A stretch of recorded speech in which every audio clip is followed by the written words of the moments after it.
Hi guys, this side Pintu Verma और आज हम बात करने वाले हैं क्रेडिट कार्ड के बारे में। आपके मन में बहुत तरह का सवाल आ रहे होंगे जब आप क्रेडिट कार्ड ले रहे होते हैं कि क्रेडिट कार्ड मेरे लिए को लेना चाहिए या नहीं लेना चाहिए, क्रेडिट कार्ड मेरे लिए है या भी नहीं है, हम इसको सही से यूज़ कर पाएंगे या नहीं यूज़ कर पाएंगे, या फिर ये मेरे लिए नुकसान का कारण तो नहीं बन जाएगा। ऐसे बहुत तरह के सवाल आते होंगे आपके मन में।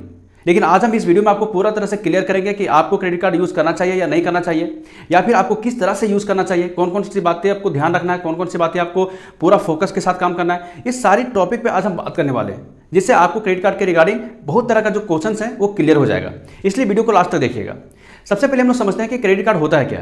तो क्रेडिट कार्ड जानने से पहले हम लोग समझेंगे कि डेबिट कार्ड क्या होता है। डेबिट कार्ड एक ऐसा कार्ड होता है जो बैंक के द्वारा दी जाती है आपको, ठीक है। क्रेडिट कार्ड भी बैंक के द्वारा दी जाती है, लेकिन डेबिट कार्ड में क्या होता है कि जब कभी आप कोई बैंक में अकाउंट ओपनिंग करवाते हैं तो अकाउंट ओपनिंग कराते समय आपको एक डेबिट कार्ड दी जाती है। उस डेबिट कार्ड का मतलब होता है कि जो भी आपके सेविंग अकाउंट में पैसा है उस सेविंग अकाउंट को आप निकासी कर सकते हो कहीं भी किसी भी तरह से, ठीक है। हम उसे डेबिट कार्ड कहते हैं। मतलब वो जो आप पैसा निकालते हैं वो आपका पैसा होता है, आपका अकाउंट में रखा हुआ पैसा होता है, वो आप पैसा निकालते हो, राइट। लेकिन क्रेडिट कार्ड में ऐसा नहीं होता है। क्रेडिट कार्ड में क्या होता है कि क्रेडिट कार्ड लेने के लिए आपको बहुत सारे टर्म एंड कंडीशन फुलफिल करने होती हैं। अगर वो सारी चीज़ फुलफिल कर रहे हो तो बैंक वाले आपको ऑफर करते हैं कि आप एलिजिबल हैं, क्रेडिट कार्ड आप ले सकते हैं। जब आपको क्रेडिट कार्ड दी जाती है तो उसमें आपको कुछ लिमिट दी जाती है, जो हर महीना आपको क्रेडिट कार्ड के अकाउंट में आपको अपडेट किया जाता है। वो पैसा आपका नहीं होता है, वो पैसा बैंक वालों का होता है, ठीक है। वो पैसा आपको सिर्फ यूज़ करने के लिए दिया जाता है कि आप इतना पैसा को यूज़ कर सकते हैं और इतने टाइम के बाद आप मेरे को वापस कर दीजिएगा। अगर वापस नहीं करेंगे तो उसके बदले हम कुछ इंटरेस्ट लेंगे। तो बहुत सारे पॉइंट है, उस पर हम लोग बात करेंगे। तो आपको समझ में आ गया होगा कि क्रेडिट कार्ड बेसिकली होता क्या है, ठीक है। अब हम लोग बात करने वाले हैं, 2 से 4 मिनट लगने वाली है। अब हम लोग बात करेंगे कि क्रेडिट कार्ड का फायदा क्या क्या है और नुकसान क्या क्या है। सबसे पहले हम लोग देखेंगे कि फायदा क्या होता है क्रेडिट कार्ड का, उसके बाद हम लोग देखेंगे कि क्रेडिट कार्ड का नुकसान क्या होता है। आपको कौन कौन सी बात पे ज़्यादा फोकस करना चाहिए, कौन कौन से पॉइंट पे आपको ध्यान देना चाहिए ताकि आप क्रेडिट कार्ड का नुकसान ना हो आपका, है ना। तो उन बातों पे आप भी फोकस कीजिएगा, उस चीज़ पे हम लोग भी डिस्कस करेंगे। तो सबसे पहले हम लोग देखते हैं कि क्रेडिट कार्ड का क्या क्या बेनिफिट है, ठीक है। सबसे पहला बेनिफिट क्या है कि आपके पास पैसा ना होने के बावजूद भी आपके पास पैसा है। क्या मतलब है इसका कि जो आपको लिमिट दी जाती है वो लिमिट आपको कुछ सर्टेन टाइम के लिए दी जाती है। जैसे कि आपका लिमिट हो सकता है 50,000, 70,000, 1 लाख, 2 लाख, 3 लाख, 5 लाख, कुछ भी लिमिट हो सकता है। वो लिमिट आपको कुछ लिमिटेड टाइम तक के लिए दिया जाता है आपको कि आप ये पैसा यूज़ करें, यूज़ करने के बाद ये पैसा मैं वापस कर दें। खुदा ने खास्ते किसी तरह को कोई इमरजेंसी पड़ जाए और उस समय आपके सेविंग अकाउंट में पैसा नहीं है तो ये आपका ये बैकअप प्लान के तौर पे काम करेगा। आप क्रेडिट कार्ड से यूज़ कर सकते हैं पैसा को, और यूज़ करने के बाद आपको तुरंत बैंक को वापस नहीं करनी होती है।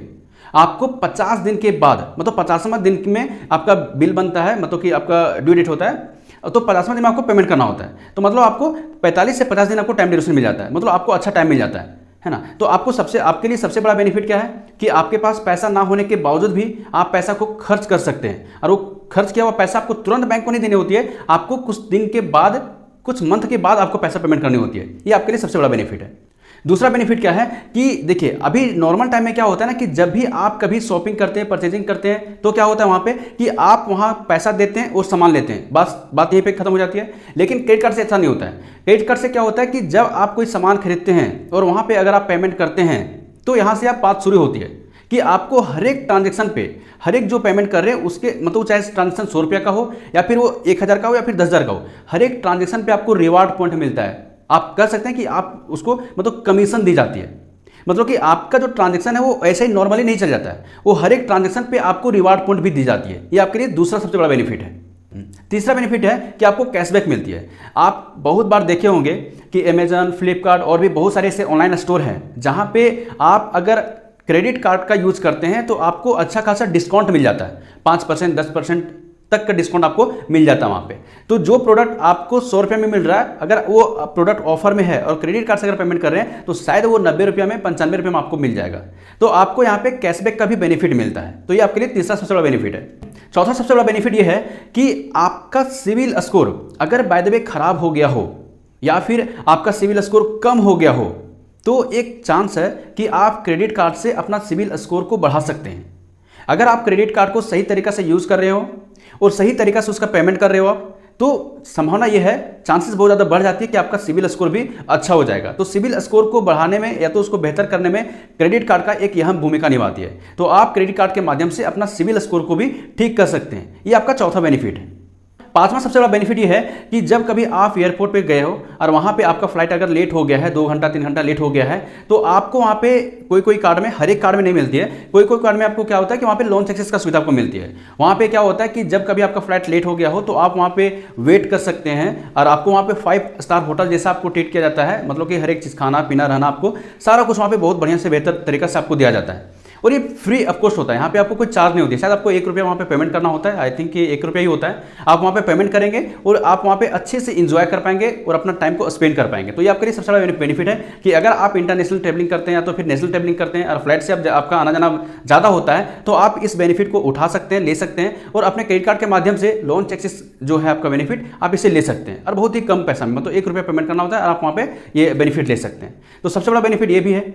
अब हम लोग जो बात करेंगे कुछ नेगेटिव पॉइंट पे बात करेंगे ताकि उन चीज़ों पे भी आप फोकस करें। ऐसा नहीं कि आप सिर्फ पॉजिटिव देख करके आप क्रेडिट कार्ड को ले लें, उसके बाद आपको नेगेटिव चीज़ उसको पता नहीं है और आप वो कदम भी उठा दें, उसके बाद आपको नुकसान का सामना करना पड़ेगा। तो अब हम लोग टोटली बात करेंगे कि क्रेडिट कार्ड का क्या क्या नेगेटिव इफेक्ट है, इस पर आपको विशेष ध्यान देना पड़ेगा। पॉजिटिव जो चीज़ें होती है आप उस पर ध्यान दीजिएगा, वो अच्छी चीज़ है, लेकिन उससे ज़्यादा आपको ध्यान देना पड़ेगा कि इसकी नेगेटिव चीज़ क्या है। सबसे बड़ा इसमें नेगेटिव चीज़ ये है कि बहुत सारे लोगों को पता ही नहीं होता है कि इससे अगर कैश ट्रांजैक्शन करते हैं, कैश अगर निकालते हैं हम, तो इसमें कुछ इंटरेस्ट लगता है। ये बहुत लोगों को पता नहीं होता है और वो मतलब ऐसे ही, मतलब बिना जान समझ के ही वो क्रेडिट कार्ड से एटीएम कार्ड की तरह वो पैसा निकासी कर लेते हैं। अगर वो पैसा निकासी कर लेते हैं तो क्या उसका नुकसान होता है आपको मैं बता रहा हूँ कि अगर वो पैसा निकालते हैं, किसी भी कोई भी अमाउंट निकालते हैं, तो वो अमाउंट में क्या होता है कि उसका इंटरेस्ट हाई लग जाता है, ज़्यादा लगता है। कैसे कि अगर कोई भी अमाउंट निकाला तो उस अमाउंट का अगर इंटरेस्ट 500 रुपये से अगर कम हो रहा हो तो उसे 500 रुपया प्लस जीएसटी उनको पेमेंट करना पड़ेगा, ठीक है।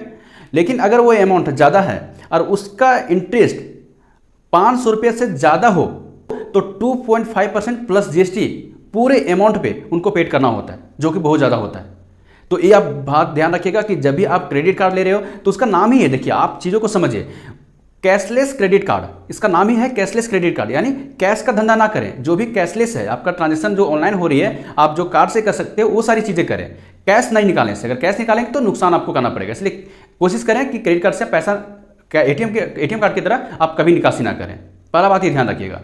दूसरा सबसे नेगेटिव चीज़ है कि इंटरेस्ट फ्री पीरियड। इसमें क्या होता है कि अगर आपका जो बिल बना हुआ है और वो बिल अगर आप सही टाइम पे पेमेंट अगर नहीं कर रहे हैं तो आपको वहाँ पे इंटरेस्ट देना पड़ता है। जो इंटरेस्ट होता है मैं आपको बता दूँ, आप गूगल कर सकते हैं, 3.5% प्लस जीएसटी, यानी एनुअली हम कर सकते हैं 42% प्लस जीएसटी के आसपास आपको इंटरेस्ट देना होता है, जो बहुत ज़्यादा हाई होता है। तो आप कोशिश कीजिएगा, बहुत ज़्यादा कोशिश कीजिएगा कि जो भी आप पैसा निकालते हैं या फिर आप खर्च करते हैं, उस पैसे को अपने टाइम के अकॉर्डिंग, जब भी उसका बिल बनता है, जब भी उनका टाइम होता है, आप उस टाइम के अकॉर्डिंग पेमेंट कर दें, डिले नहीं करें। अगर डिले करेंगे तो आपका जो इंटरेस्ट रेट है वो बहुत ज़्यादा होता है नॉर्मल इंटरेस्ट रेट के आधार पे। तो आप कोशिश कीजिए अपना पेमेंट जो है वो टाइम के अकॉर्डिंग करें, ठीक है। ये आपका दूसरा नेगेटिव चीज़ है। तीसरा नेगेटिव ये चीज़ है कि नेवर पे मिनिमम अमाउंट ड्यू। क्या होता है कि बहुत सारे लोगों में मैंने सुना है कि मिनिमम अमाउंट ड्यू पेड कर देते हैं, उसके बाद हम पेमेंट करेंगे। भैया आप चीज़ों को समझिए पहले। मिनिमम अमाउंट ड्यू मतलब क्या होता है कि जो भी आपका अमाउंट है, उस अमाउंट का टोटल 5% आपका जो होता है वो मिनिमम अमाउंट ड्यू होता है। अगर आप पूरा पैसा पेमेंट नहीं कर पा रहे हो तो जो मिनिमम अमाउंट ड्यू है वो पेमेंट करके उस बिल को, जो पूरा बिल है, उसको आप नेक्स्ट मंथ में शिफ्ट कर सकते हैं, ठीक है। ये मिनिमम अमाउंट ड्यू होता है। लेकिन एक बात ध्यान रखिएगा कि जो भी आप मिनिमम अमाउंट ड्यू पेड कर रहे हैं वो आपका मेन अमाउंट से कभी भी नेगेटिव नहीं होने वाला है। मतलब कि ऐसा नहीं है कि आपका 50,000 रुपया आपका मेन अमाउंट है, आपने मिनिमम अमाउंट ड्यू का 25 रुपया पेमेंट कर दिया तो वो आपका कट जाएगा 25 रुपये, ऐसा नहीं, वो आपका 50 का 50 ही रहेगा। मतलब मिनिमम अमाउंट ड्यू आपका इंटरेस्ट के तौर पर चला जाता है। तो इसलिए कोशिश कीजिएगा कि वो बिल को या तो ईएमआई में कन्वर्ट कर दें या फिर पूरा का पूरा पेमेंट कर दें। नेवर पे मिनिमम अमाउंट ड्यू, कभी कोशिश मत कीजिएगा ये पेमेंट करने का, क्योंकि ये पैसा खत्म हो जाता है, बर्बाद हो जाता है ना। तो ये बात आप ध्यान रखिएगा कि कभी भी मिनिमम अमाउंट ड्यू जो होता है वो नहीं पेमेंट करें, ठीक है। पांचवा नेगेटिव चीज़ ये है कि कभी कभी क्या होता है कि आप जो भी पैसा खर्च किए हैं ना, वो पैसा आप ऑनलाइन ना दे करके ऑफलाइन देते हैं, ठीक है। तो ऑफलाइन दे सकते हैं, कोई दिक्कत नहीं है, लेकिन उसमें एक चीज़ नुकसान क्या होता है कि आपको यहाँ पे 118 रुपया प्लस जीएसटी ये एक्स्ट्रा आपको पेमेंट करना होता है। अगर आप 118 रुपया प्लस जीएसटी बचाना चाहते हैं, जीएसटी इट मीन्स कि 118 पे ये बचाना चाहते हैं, तो कोशिश कीजिए जो भी अमाउंट है आपका वो नेट बैंकिंग से कर लें, ठीक है, ऑनलाइन माध्यम से कर लें, वो आपके लिए अच्छा रहेगा। 118 आप क्यों एक्स्ट्रा देंगे, है ना, ये बात भी है। तो आप कोशिश कीजिए जो भी अमाउंट है आपका वो ऑनलाइन ट्रांजेक्शन कर दें, ऑनलाइन आप पेमेंट कर दें, ठीक है। छठा बात इसमें ध्यान दीजिएगा कि बहुत सारे लोग क्या होता है ना कि अपने अकाउंट पे ऑटो पे जो होता है वो सेट करके रखते हैं, ताकि वो जब भी उनका बिल बने तो आप उनका अमाउंट जो होता है वो ऑटोमेटिकली उनके अकाउंट से डिडक्ट हो जाएगा, कट जाएगा। लेकिन कभी कभार क्या होता है कि उनका ऑटो पे जो होता है रिटर्न हो जाता है, ठीक है, वो पैसा वापस आ जाता है। तो यहाँ पर भी आपका क्या होता है, नुकसान होता है कि ऑटो पे अगर रिटर्न होता है आपका तो 590 रुपया आपको लगता है, यहाँ पे 500 प्लस GST 590 रुपये के आसपास में आपका ऑटो पे रिटर्न का फी लगता है। तो ये बात भी कोशिश कीजिएगा कि जो भी आपका अमाउंट है वो टाइम टू टाइम पेमेंट कर दें। अगर आपका रिटर्न हो गया हो तो जल्दी से जल्दी उनको पेमेंट कर दें, ताकि वो बिल आपका शिफ्ट हो जाएगा। तो आज हम इस वीडियो में टोटल मतलब कि कुछ पॉजिटिव बात भी की है क्रेडिट कार्ड को लेकर के, नेगेटिव बात भी की है क्रेडिट कार्ड को लेकर के। आप भी अपने अकॉर्डिंग देखिए कि आप क्रेडिट कार्ड यूज़ करने लायक हैं या नहीं यूज़ करने लायक हैं। अगर आपको पूरी तरह से समझ में आ गया हो तो फिर आप क्रेडिट कार्ड अच्छे से यूज़ भी कर पाएंगे। अगर आपको लग रहा है कि नहीं क्रेडिट कार्ड हम यूज़ नहीं कर सकते हैं तो कोशिश कीजिएगा क्रेडिट कार्ड अवॉइड करने का, मतलब ना यूज़ करने की, क्योंकि अगर आप क्रेडिट कार्ड को यूज़ करने लग जाओगे और चीज़ों को समझ में नहीं आएगा आपका तो ये क्रेडिट कार्ड आपको बर्बाद कर देगी। मैं आपको एक तरह से बता रहा हूँ कि ये बर्बाद कर देगी। लेकिन अगर आप अच्छे से यूज़ करेंगे, तरीके से यूज़ करेंगे तो क्रेडिट कार्ड एक बेस्ट तरीका है। आप इसको बहुत बढ़िया से यूज़ कर सकते हैं और अच्छे से यूज़ करके अच्छा पैसा बचा भी सकते हैं। मैंने आपको 2-3 चीज़ बात किया था कि रिवार्ड पॉइंट आपको मिलता है, कैशबैक मिलता है और भी बहुत सारी चीज़ें होती है जो आपको रिटर्न मिलता है। तो यहाँ पर अगर आप तरीके से यूज़ करेंगे तो आप बहुत सारा बेनिफिट भी ले सकते हैं क्रेडिट कार्ड को, ठीक है। अगर इस वीडियो का रियली में कंटेंट आपको अच्छा लगा हो, सच में अच्छा लगा हो, हेल्पफुल लगा हो, तो आप लोगों के साथ शेयर भी कर सकते हो, वीडियो को लाइक कर सकते हो और इस चैनल पे अगर नए हैं तो चैनल को सब्सक्राइब भी कर सकते हैं। मिलते हैं नेक्स्ट वीडियो में और भी अच्छे कंटेंट के साथ में।